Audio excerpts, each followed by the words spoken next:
என் சுவாச காற்று வரும் பாதை பார்த்து உயிர் தாங்கி நான் இருப்பேன். மலர் கொண்ட பெண்மை வாராமல் போனார் மலை மீது தீ குளிப்பே. என் உயிர் போகும் போனாலும் துயரில்லை கண்ணே, அதற்காகவா பாடினே.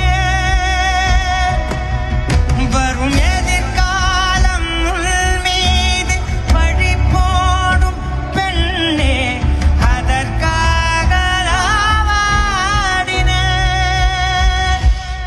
முதலா முடிவா அதை உன் கை